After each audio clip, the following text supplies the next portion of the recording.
我们先来把米粉泡发，还有泡几个香菇。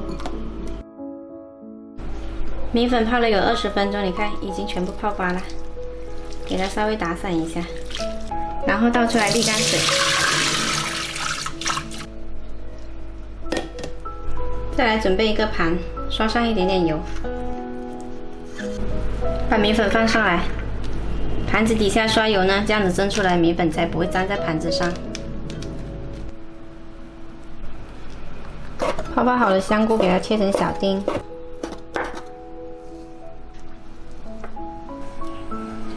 锅里加一点点底油，先把蒜蓉放下来炒香，然后把剁好的五花肉放进来，煸出油来。 接着加入香菇粒，还有虾米，继续炒香。接着加入鱼露，2勺生抽，1勺蚝油，小半勺胡椒粉。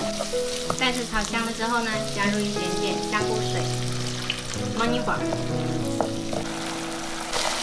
好啦，煮到还有一点点汤汁，就可以关火了。 煮好了之后，均匀的铺在米粉上面。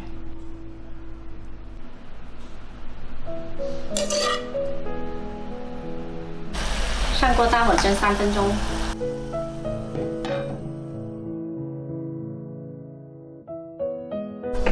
好了，时间到了，蒸好了。再来撒一点葱花。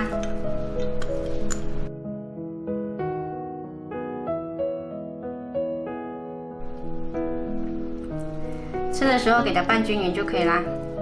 这是一道做法简单又特别好吃的客家蒸米粉，特别适合当早餐的哦。喜欢的话可以试一下。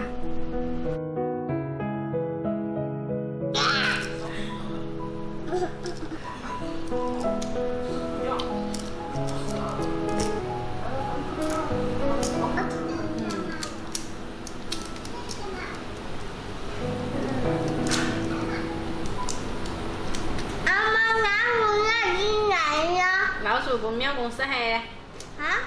老鼠不喵喵是黑的。